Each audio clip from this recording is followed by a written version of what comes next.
So as most of you guys probably know by now, events were actually removed from Roblox just less than a week ago, and everybody was freaking out because this little events thing down here was actually completely removed, like there was absolutely nothing there. But yesterday it reappeared with this little tab called developer events underneath it, and no, Roblox events are not back, this is just live ops. Roblox community developer events. Discover what's happening right now on Roblox. Check back often to find out about the latest in-game events from the community. And today's events are Notoriety, Koala Cafe, or Tycoon 2, Floppy Fighters, and Speed Simulator X. And of course they are just like the previous Roblox events, you know, they all have their own different way to win their own different prizes. But the thing with live ops compared to old Roblox events is you do not win actual prizes that you can either use or wear on the Roblox website, but instead the prizes are actually in the games that you do the events in. So for example, in Koala Cafe, if you complete the event, you win 10 different ice cream flavors that you can literally only use in the game. And I'm gonna be honest, it's incredibly nice that the developers are getting a little bit of recognition and that they are quite clearly trying their best. But the thing that happened with Roblox events from before was people played the event games only to win the prizes on Roblox. And you know, there was maybe a few people that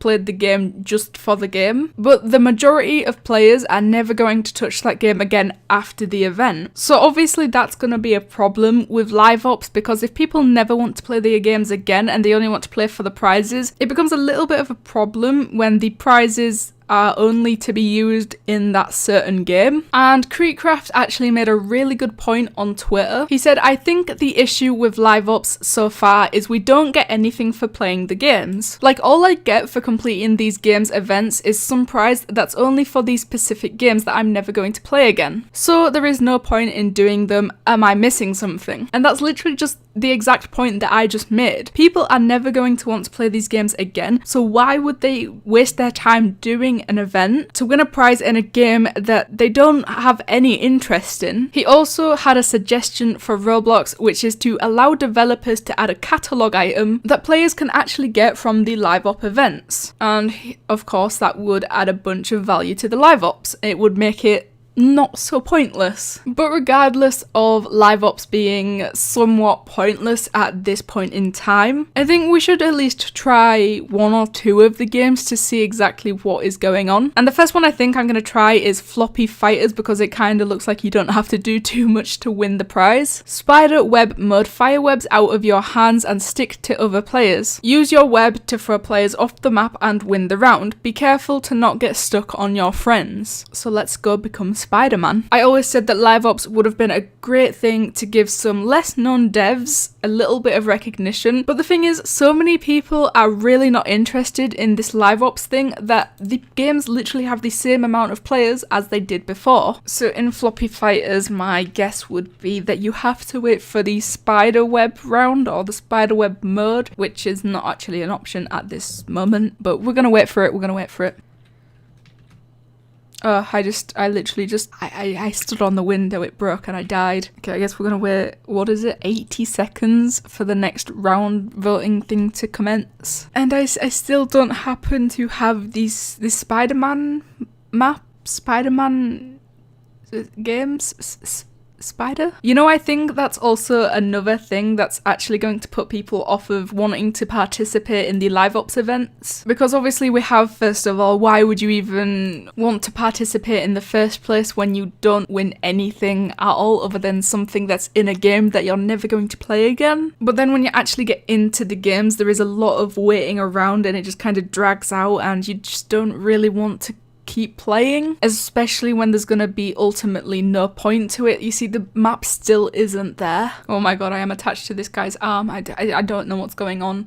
I've never actually really played this game before. Oh, he threw me away. Okay, that's nice. Thank you very much. I placed first, Results. You placed first. It just said I placed first. I got 0 stars. Okay, there is a new round there has been 5 games so far and still no live ops thing. So I'm not spending another second in that game. So we can officially say that the first live ops thing that I tried to do was a failure, a disaster. I don't know. You see, even in this game, there is a lot of work and a lot of effort and time to go into it. You have to complete 3 heists in a row and you get a badge and some money in the game. It can't even be compared to how Roblox events were before. I suppose we can have a look in Koala Cafe and see what we have to do to win 10 ice cream flavours, because I can't imagine for some ice cream flavours that you'd have to do a whole lot. So there is this thing that pops up when you first join the game, and you would think that it's explaining a little bit about the event and what you have to do, but it doesn't say a single thing about it. And in fact, there is nothing in the game that says anything about any event. If this game was not on the developer event page on the actual Roblox website, you would have no idea. I suppose we can go and ask one of the workers or the cashier people, I don't know, whoever works here, we can ask them. These are some very awkwardly placed cashier things. Said me how to play this game. Yeah, that's pretty much how I feel right now, summed up. Oh no, YouTuber, I've been spotted. Oh no, they know. Okay, you know, I'm not even gonna waste my time and ask them, because there is not a single person here asking about the events, trying to complete the events. I don't know what you could possibly have to do to complete the events. Like, it's a cafe game, guys, come on. But anyway, that is live ops and what it has to offer at the moment, and as you can tell, it's not a whole lot. I usually don't like to be like 100% negative throughout a video, but I just cannot see anything positive with live ops as it is at the moment. Like, I and a lot of other people think it's just very pointless at the moment. And other than allowing developers to create catalog items to win, I don't really see any other way that live ops could become a little bit less pointless. But anyway, let me know what you guys think of live ops events at the moment. Thank you guys so much for watching, and I'll see you in the next one.